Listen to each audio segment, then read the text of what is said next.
오늘 우리에게 주신 하나님의 말씀은 이사야서 13장과 14장입니다.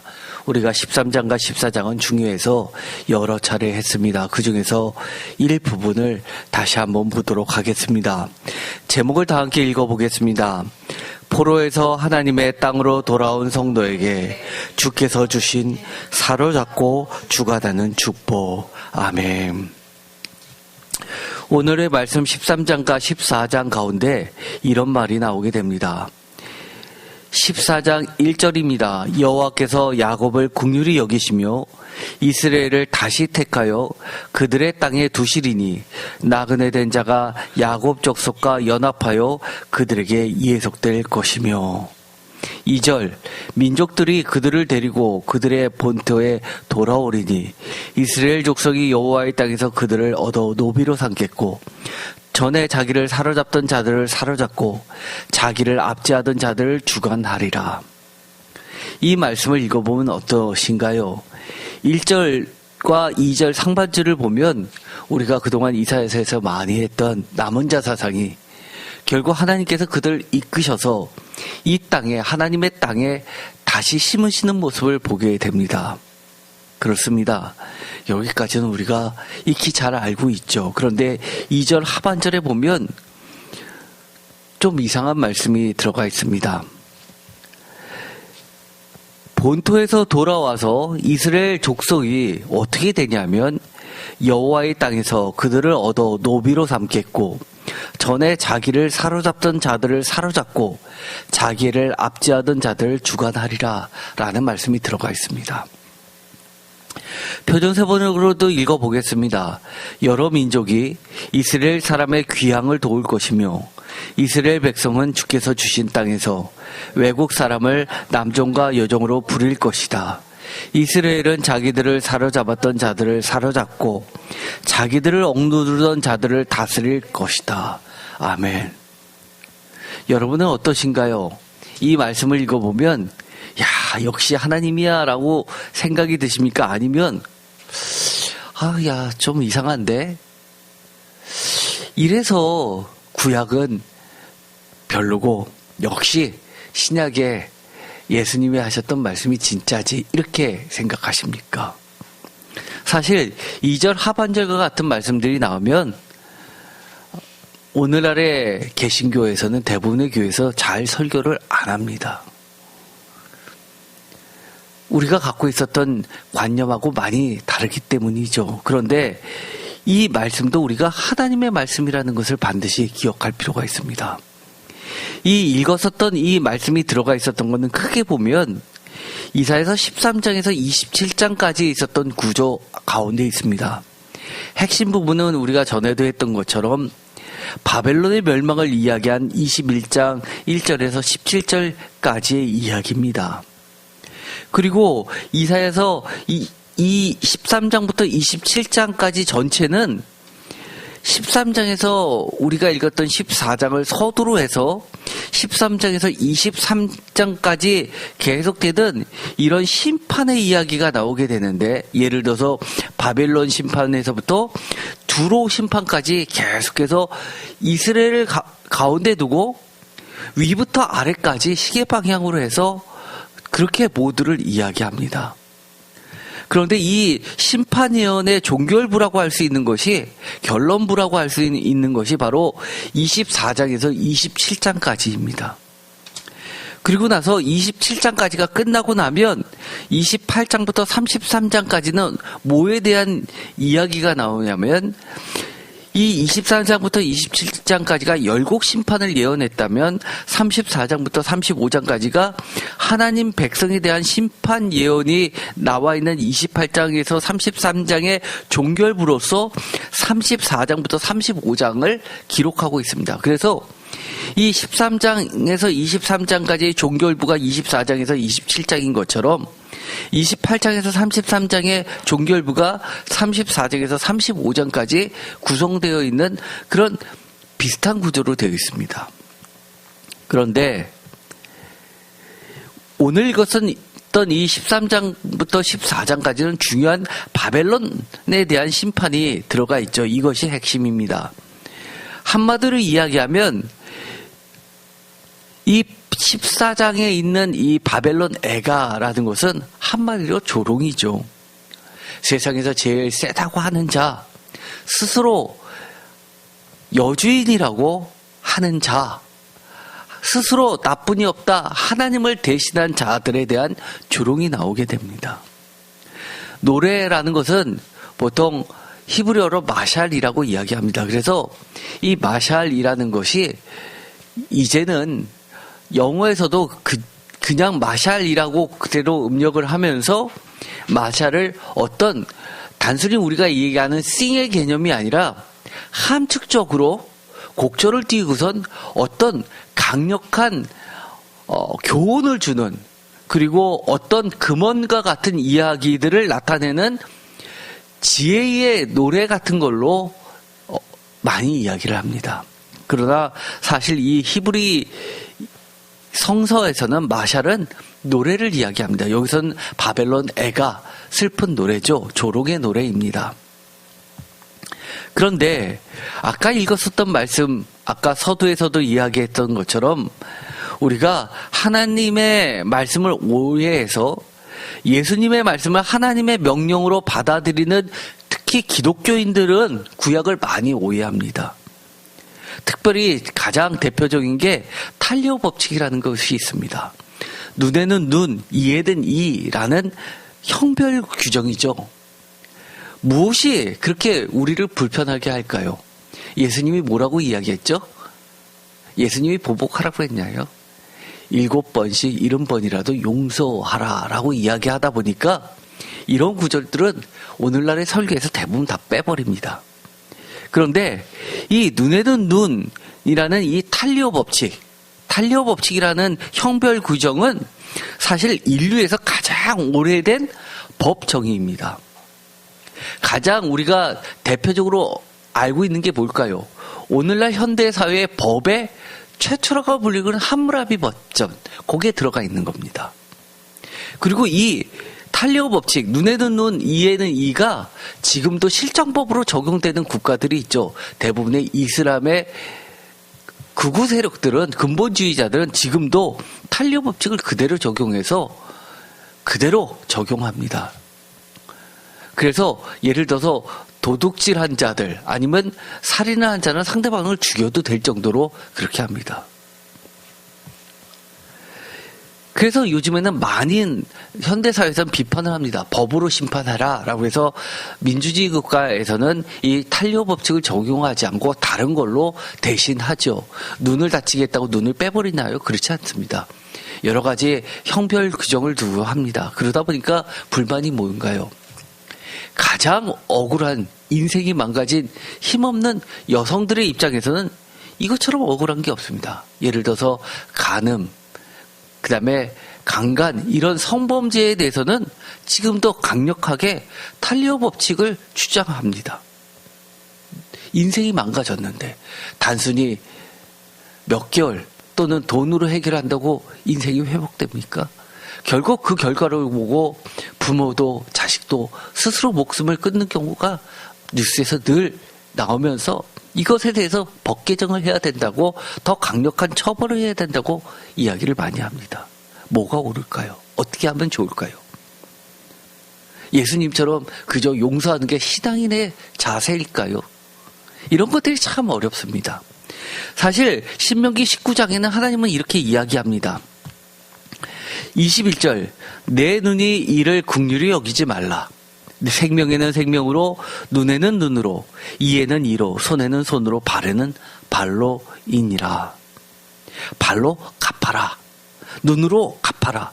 목숨은 목숨으로 갚아라. 눈은 눈으로 갚아라. 이는 이로, 손은 손으로 갚으라. 라는 게 하나님의 법칙이고, 이것에 대해서 조금 더 동정을 베풀어서는 안 된다고 표준세번역을 번역합니다. 그런데 그러다 보니까 오늘날 현대사회에서는 하나님의 말씀을 마치 후진국에서나 아니면 후진 사회에서나 형성되어 있는 오래된, 지금은 폐기되어야 될 것으로 바라보는 시각이 만만치 않습니다. 그러나 오늘의 말씀은 이것을 바로잡고자 합니다. 이것을 왜 말씀하셨나요? 하나님은 이렇게 전제를 깔아놓고 계십니다. 19절, 그가 그의 형제에게 행하려고 꾀한 그대로 그에게 행하여. 탄리오 법칙이죠. 하나님의 목적이 있습니다. 탄리오 법칙을 이야기하신 목적, 너희 중에서 악을 제하라는 겁니다. 그렇게 되면 어떻게 될까요? 20절, 그리하면 그 남은 자들이 듣고 두려워하여 다시는 그런 악을 너희 중에서 행하지 아니하리라. 이겁니다. 하나님께서 왜 이렇게 이야기하셨냐? 나머지 사람들이 다시는 그런 악을 범하지 않고 하나님의 의의 길로 갈 수 있기 때문입니다. 돈 많은 사람에게는 그까짓것 기분 나쁘다고 심하게 폭행을 하고 우리가 영화에서 보는 것처럼 돈을 휙 던지고 그걸로 때우면 됩니까? 그게 영화에만 있는 일이 아닙니다. 오늘날 제 주변에도 비슷한 일이 발생합니다. 정말 무섭고 경악스러운 일이죠. 하나님은 이렇게 말씀하십니다. 갑절의 보상, 배상의 몫을 이야기하십니다. 출애굽기 16장 5절, 여섯째 날에는 그들이 거둔 것을 준비할지니 날마다 거두는 것에 갑절이 되리라. 이사야서 61장 7절, 너희가 수치대의 보상을 배낭 얻으며 능력 대신에 몫으로 말미암아 즐거워할 것이라. 그리하면 그들의 땅에서 갑절이 나오고 영원한 기쁨이 있으리라. 제가 전에 이사야서의 말씀 중에서 배상, 보상의 말씀을 전할 때 본문으로 이야기했던 말씀입니다. 하나님께서 이야기하시는 그 원칙은 갑절을 이야기하실 때는 분명한 것이 있습니다. 바로 보상의 개념이 있는 거죠. 어떨 때는 하나님은 예수님을 통해서 갑절의 2배, 4배까지도 이야기하십니다. 그 이유는 그거죠. 그만큼 더 철저한 것을 강조하십니다. 누가복음 19장의 삭개오 이야기, 제가 여러 차례 말씀을 드렸습니다. 삭개오를 예수님께서 칭찬한 이유. 8절, 삭개오가 서서 주께 여짜오되 주여 보시옵소서, 내 소유의 절반을 가난한 자들에게 주겠사오며 만일 누구의 것을 속여 빼앗은 일이 있으면 네 갑절이나 갚겠나이다. 4배로 갚아주겠습니다. 예수께서 이르시되 오늘 구원이 이 집에 이르렀으니 이 사람도 아브라함의 자손이로다. 아브라함의 자손으로 취급하지 않았던 자를 예수님께서 아브라함의 자손이라고 받아주십니다. 하나님이 인정하신 거죠. 왜요? 하나님의 마음을 너무나 잘 알았기 때문입니다. 하나님의 뜻을 온전히 실행하기 때문입니다. 어떻게요? 2배다 4배다 이게 중요한 걸까요? 하나님의 원뜻, 탈리오를 이야기하는 것이나 갑절을 이야기하시는 것이나 4배를 이야기하시는 거나 뭡니까? 그만큼 철저하게 회개하고 철저하게 하나님을 뜻을 따르려고 하고 철저하게 상대방에게 잘못을 구하고 온전한 회복을 노력하기 때문입니다. 온전성, 이것이 무엇보다도 중요한 이야기죠. 예수님의 용서 명령의 참 뜻이 무엇일까? 다시 한번 그 구절을 볼까요? 얼마나 우리가 어리석었는지, 하나님의 말씀을 부분 읽었는지 한번 보도록 하겠습니다. 하나님의 법정신과 예수님의 용서 명령은 전혀 다르지 않습니다. 하나님의 의를 배우고 하나님의 나라인 모든 이 땅의 공동체에서 악을 제거하는 것이 기본적으로 하나님의 뜻이고 예수님의 용서의 개념입니다. 마태복음 18장 21절, 그때 베드로가 나와 이르되 주여, 형제가 내게 죄를 범하면 몇 번이나 용서하여 주리까? 7번까지 하오리까? 7번. 대단하죠. 완전수죠. 예수께서 이르시되 내게 이르노니 7번뿐 아니라 7번을 70번까지도 하시니라. 7도 완전수인데 70도 완전수 아닙니까? 7 곱하기 7 곱하기 10입니다. 23절, 그러므로 천국은 이라고 시작합니다. 왜 7번을 70번까지라고 용서를 이야기하셨냐? 그 이유가 23절에 그러므로라는 말을 통해서 알 수 있게 됩니다. 7번씩 70번까지도 용서하는 개념의 참 뜻은 이거라는 겁니다. 그러므로 천국은 그 종들과 결산하려 하던 어떤 인거가 같으니라. 결산할 때 10,000달란트 빚진 자 하나를 데려오매. 이 이야기 다 기억나시죠? 그 사람이 작은 금액을 용서를 받았습니다. 하나님 앞에서는 10,000달란트 엄청 큰 돈일까요? 하나님 앞에서는 작은 금액입니다. 인간의 입장에서는 10,000달란트는 도저히 갚을 수 없는 돈입니다. 어느 정도냐 하면 로마가 주변국들을 점령하면서 이 조공을 요구한 그 달란트가 끼케야 10달란트입니다. 국가를 먹으면서 세금으로 바치라고 하는 게 작은 데는 1달란트입니다. 좀 규모가 있는 도시는 5달란트, 어떤 데는 10달란트, 이런 식입니다. 요세푸스의 기록물에 남아있죠. 그런 걸로 보면 이 10,000달란트라는 것은 도저히 갚을 수 없는 어마어마한 금액입니다. 많은 도시국가들을 이 그리스와 로마에서 점령하고 여기서 저기서 모은 로마의 그 흥청망청하는 예산 전체도 10,000달란트가 안 될 겁니다. 그런데 그 뒷부분에 이런 이야기가 나오죠. 마태복음 18장 33절. 이 10,000달란트를 탕감받은 이 사람이 아주 작은 금액을 용서하지 않고 가다들고 그것을 받으려고 하자 이렇게 이야기합니다. 내가 너를 불쌍히 여긴과 같이 너도 내 동료를 불쌍히 여김이 마땅하지 아니하느냐 하고 34절 주인이 노하여 그 빚을 다 갚도록 그를 옥졸들에게 넘기니라. 주인이 노하여 그를 형리에 넘겨주고 빚진 것을 다 갚을 때까지 가둬두게 하였다. 그러므로 35절 이게 용서 이야기입니까? 다시 용서 이야기로 돌아가십니다. 너희가 각각 마음으로부터 형제를 용서하지 아니하면 나의 하늘 아버지께서도 너희에게 이와 같이 하시리라.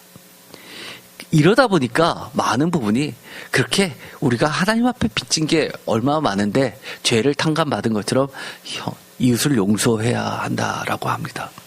그런데 예수님이 얘기하신 것, 왜 용서를 해줬냐는 겁니다. 하나님은 그럼 용서를 70번씩 용서해줬습니까? 금액이 커지니까 두 번째 노를 대하면서 용서 안 하십니다. 심판하십니다. 이게 뭡니까?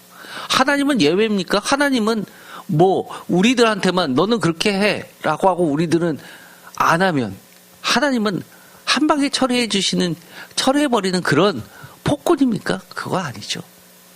여기의 전제는 뭡니까? 하나님은 누구에게나 원상 회복할 기회를 주시는 겁니다. 하나님 입장에서 10,000달란트나 한 데나리오나 차이가 없습니다. 어떤 사람에게는요, 정말 어려운 사람한테는요, 여러분 어려서 다른 사람한테 돈 꿔보신 적 있으십니까? 정말 어려울 때는요, 정말 100만 원이 없어서 부도냅니다. 1억이 없어서 수십억 매출을 하는 회사가 부도납니다. 정말 어려울 때는요, 금액하고 관계없습니다. 어떤 사람에게는 1,000원이 1억과 같은 금액일 수 있습니다. 그러면 이것은 무엇일까요? 기독교인들이 잘못된 오해에서 비롯한 또 다른 숨겨진 죄악, 이것은 구약보다는 신약을 우선시한다는 겁니다. 두 번째는 용서라는 명목으로 죄에 대해서 눈 감는데 너무 익숙한다는 겁니다. 예를 들어서 죄의 회피라든지 이해관계에 따라서 악을 외면하는 자기 정당성입니다. 내가 저 잘못된 거에 대해서 모른 척하면서 나는 예수님의 용서를 실천했어. 세 번째는 하나님의 철저한 심판에 대한 하나님에 대한 무용성까지 나갑니다. 하나님은 그렇게 정의롭지 않아. 하나님의 정의와 하나님의 공의에 대한 폐기까지 암묵적으로 지지합니다. 그러나 하나님은 심판과 구원은 동질성입니다. 차이가 없습니다. 나의 판단과 생각을 하나님의 판결로 전환해 보면 다시 하나님의 말씀이 보입니다. 시편 137편 8절 멸망할 딸 바벨론아 내가 우리에게 행한 대로 내게 갚는 자가 복이 있으리라. 9절 내 어린 것들을 바위에 메어치는 자는 복이 있으리로다. 이 시편 137편은 세상에서 가장 슬픈 노래라고 그랬죠. 바벨론으로 포로로 끌려간 자들이 예배를 드려야 될 예배 용품을 가지고 그들의 술 먹는 놀이개로 사용당함을 한탄하면서 하나님께 간구하는 기도입니다. 그런데 끝에 이런 것이 있습니다. 내 어린 것들을 바위에 메어 치는 자들은 복이 있으리라. 나중에 그들이 돌아와서 이렇게 해달라고 기도합니다. 이게 맞는 기도입니까? 그러다 보니까 이 구절은 거의 설교가 안 납니다. 그 137편을 설교하면 그 이전 부분만 설교하지 그 뒷부분은 설교 안 합니다. 그런데 오늘의 13장과 14장 이사야서를 읽어봤을 때 이 비슷한 구절들이 나옵니다. 왜냐하면 그들이 실제로 그들이 바벨론으로 끌려갈 때 바벨론의 침략을 받으면서 예루살렘이 멸망당할 때 어떻게 했냐? 그들은 이스라엘 사람들, 유대 사람들의 어린아이를 심지어 우리가 어릴 때 개구리를 잡아가지고 정말 바위에다 탁 내려치면 쫙 뻗듯이 어린애들을 돌에다가 냅다 냄새껴서 죽이고 그런 잔인함을 겪었던 자들입니다. 그 흔적들이 곳곳에 남아 있습니다. 예를 들어서 이겁니다. 오늘 읽었었던 말씀들 중에서 이사야서 13장 16절 그들의 어린 아이들은 그들의 목전에서 메어침을 당하겠고 그들의 집은 노략을 당하겠고 그들의 아내는 욕을 당하리라. 왜 이런 말씀이 나오죠? 그들이 그렇게 당했다는 이야기입니다.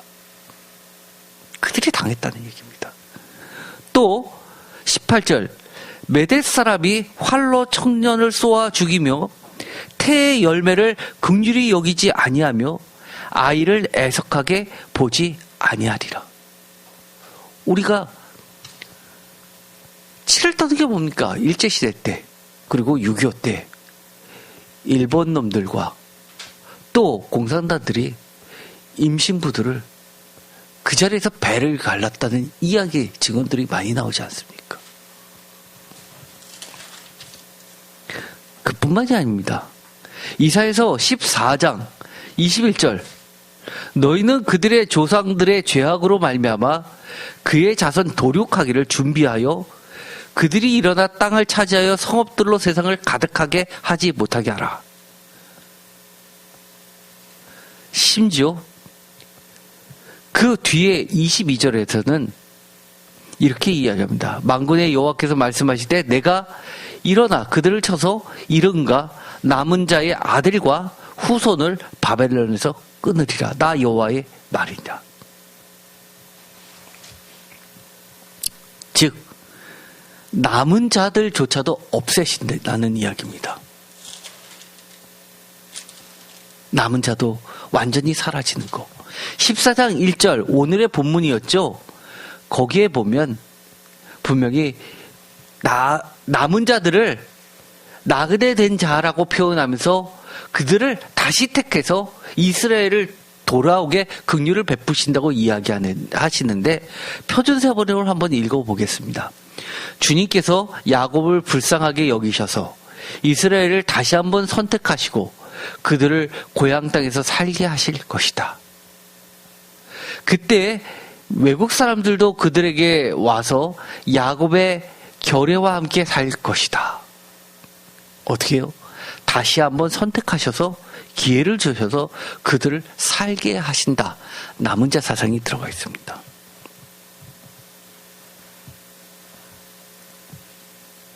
우리가 하나님의 심판, 예수님의 용서, 거기에는 아주 중요한 개념들이 있었죠.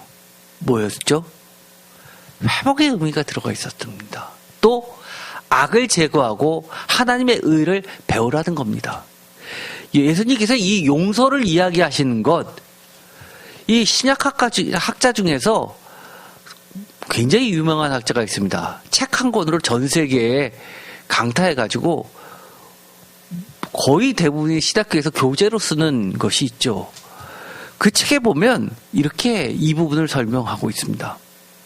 고대 모세 때부터 로마 시대, 예수님을 포함하는 시대까지 쉽게 할 수 없는 용서는 가장 힘이 센 절대 힘으로 여겨지는 통치 덕목이라는 겁니다. 무슨 말이냐면 그 당시에 용서라는 개념은 상하의 개념이라는 겁니다. 지위가 높고 권력이 있고 힘이 센 사람이 힘없는 자들에게, 자기 아랫사람에게 베푸는 덕목이 용서라는 겁니다. 예를 들어서 그 사람이 여러 가지 사례들을 가지고 기록물을 가지고 증명을 하는데 그 중에 나와 있는 게 검투사 이야기입니다. 우리가 영화를 보면 어떤가요? 검투사들은 어떤가요? 포로로 끌려온 장수들입니다. 굉장히 싸움에 능한 자들이죠. 그런데 그런 사람들끼리 싸웠는데 마지막에 승자가 됐습니다. 왕이 어떻게 하죠?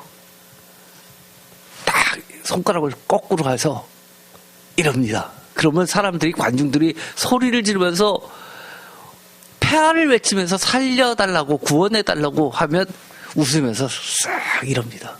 그러면 와 하고 그 자리에서 나오라고 한 다음에 그 사람한테 자유의 시민권을 줍니다.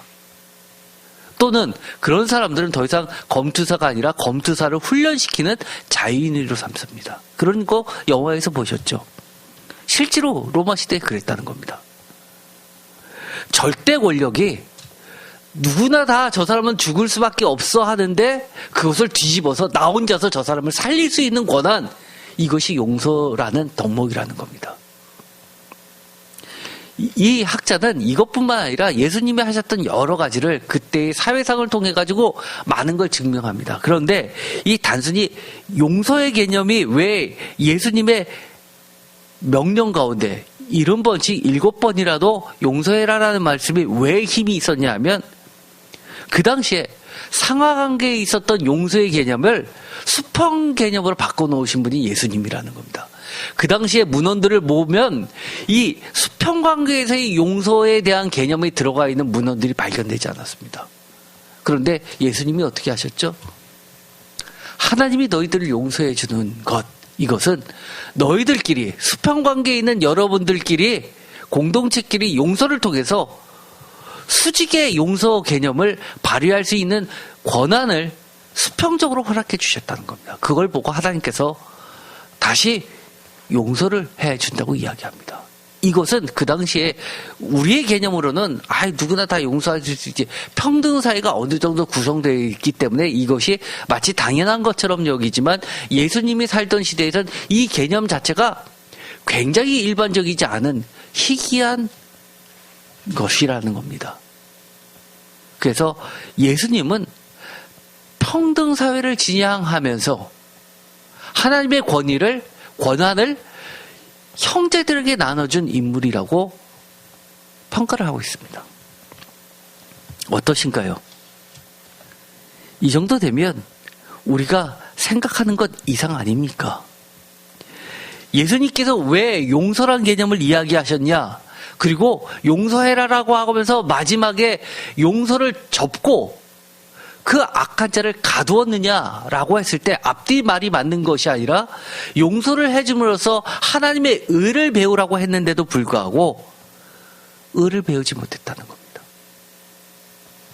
이사야서에서도 그런 말이 나오죠. 이사야서도 우리가 이미 했었던 말씀 중에서 이런 말씀이 나옵니다. 악인은 왜 악인이라고 했습니까? 악인이 왜 악인이라고 했습니까? 이사야서에서 이렇게 이야기합니다. 악인은 의를 배우지 못하기 때문이라고 합니다. 은혜를 입었으면 당연히 하나님의 의를 배워서 자기도 은혜 입은 자로서 은혜를 베풀어야 되는데, 하나님이 아무리 은혜를 베풀었음에도 불구하고 그들이 의를 배우지 못하기 때문에 악인이고, 그래서 심판을 가한다고 하나님이 말씀하십니다. 이것이 하나님의 용서 개념이고 하나님의 정의 개념이고 예수님의 명령이기도 합니다. 예를 들어서 이렇습니다. 이사야서 47장에 보면 이런 말씀이 나옵니다. 바벨론을 심판할 때요, 5절, 딸 갈대하여 잠잠히 앉으라. 흑암으로 들어가라. 내가 다시는 여러 왕국의 여주인이라 일컬음을 받지 못하리라. 6절 아주 중요합니다. 다 같이 읽겠습니다. 전에 내가 내 백성에게 노하여 내 기업을 욕되게 하여 그들을 내 손에 넘겨주었거늘 내가 그들을 긍휼히 여기지 아니하고 늙은이에게 내 멍에를 심히 무겁게 메우며 말하기를 내가 영영이 여주인이 되리라고 이 일을 내 마음에 두지도 아니하며 그들의 종말도 생각하지 아니하였도다. 뭐라는 겁니다. 뭐라고 그러는 겁니까? 하나님께서 내 백성에게 노해서 심판을 가하는 때도 있다고 이야기하십니다. 그러나 하나님의 목적이 심판입니까? 그렇지 않다는 거죠. 다시금 하나님께 돌아오라는 겁니다. 회복하라는 겁니다. 원상대로 복구하라는 겁니다. 그런데도 불구하고 그들이 종말을 생각하지도 않고 긍휼히 여기지도 않고 늙은이에게 내 멍에를 심히 무겁게 메우고 심지어 영영이 여주인, 자기가 마치 하나님이라고 생각을 한다는 겁니다. 그러므로 사치하고 평안히 지내면 마음에 이르기를 나뿐이라.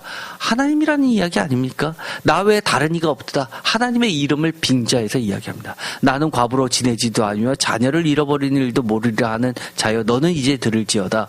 9절 한날에 갑자기 자녀를 잃으며 과부가 되는 이 두 가지 일이 내게 임할 것이라. 내가 무수한 주술과 많은 주문을 빌릴지라도 이 일이 온전히 내게 임하리라. 아무리 네가 능력이 있고 아무리 세다 하더라도 반드시 재앙이 닥친다는 겁니다. 10절 내가 내 악을 의지하고 스스로 이르기를 나를 보는 자가 없다 하나니 내 지와 내 지식이 너를 유혹하였습니다. 내 마음에 이르기를 나뿐이라 나 외에 다른 이가 없다. 하나님이라는 얘기죠. 야훼 스스로 있는 자. 나보다 더 높은 이가 없다고 생각하는 그들. 11절 재앙이 내게 임하리라. 그러나 내가 그 근원을 알지 못할 것이며 손해가 내게 이르리라. 그러나 이를 물리칠 능력이 없을 것이며 파멸이 호련히 내게 임하리라. 그러나 내가 알지 못할 것이다. 하나님의 심판의 가운데는 뭐가 있습니까? 기본적으로 깔려있는 게 있습니다. 하나님의 긍휼하심이 있습니다. 대표적인 게 요한계시록 11장에 보면 이런 말씀이 나오죠. 요한계시록 11장 2절 성전 바깥 마당은 측량하지 말고 그냥 두라. 이것은 이방인에게 주었은즉 그들이 거룩한 성을 42달 동안 짓밟으리라. 왜 42달?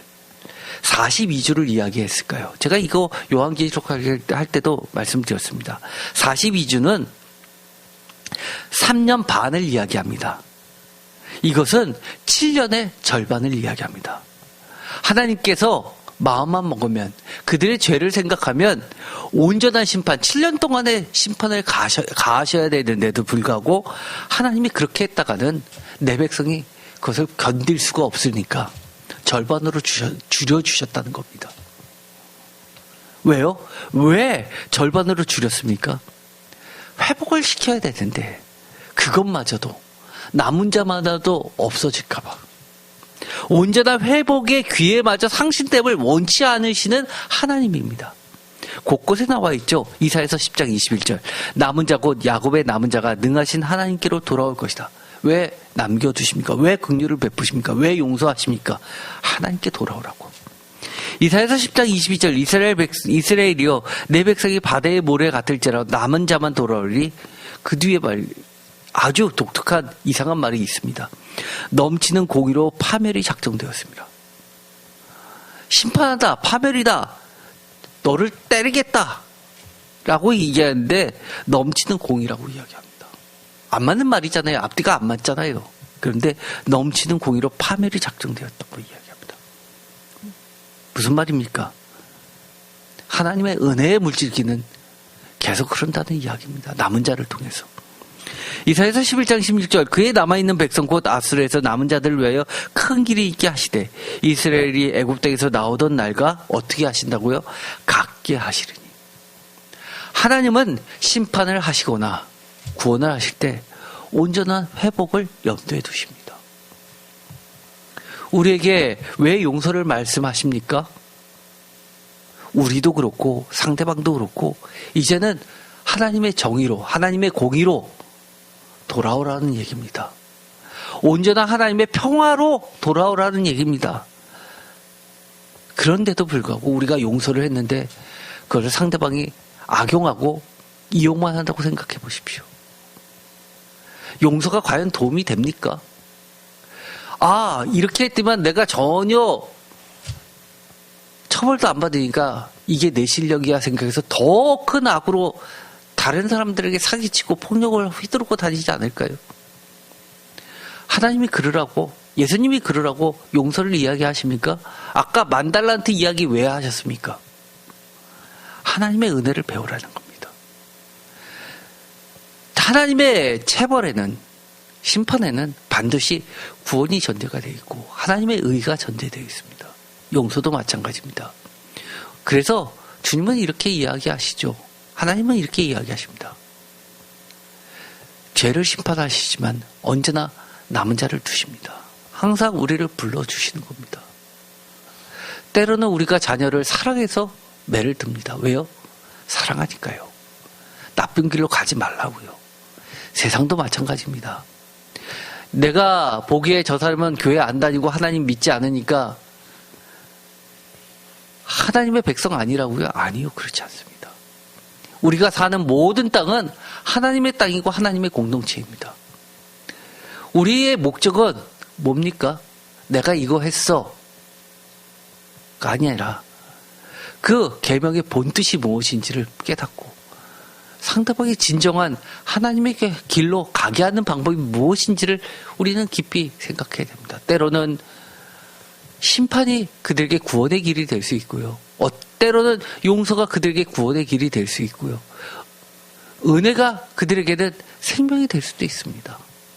어쨌든 간에 다양한 형태가 있지만 그 가운데서 우리가 잊지 말아야 되는 것, 구약을 읽든 신약을 읽든 하나님의 명령을 읽든 예수님의 명령을 읽든 하나님의 뜻을 온전히 이해하게 되기를 축원드립니다. 기도하고 마치겠습니다.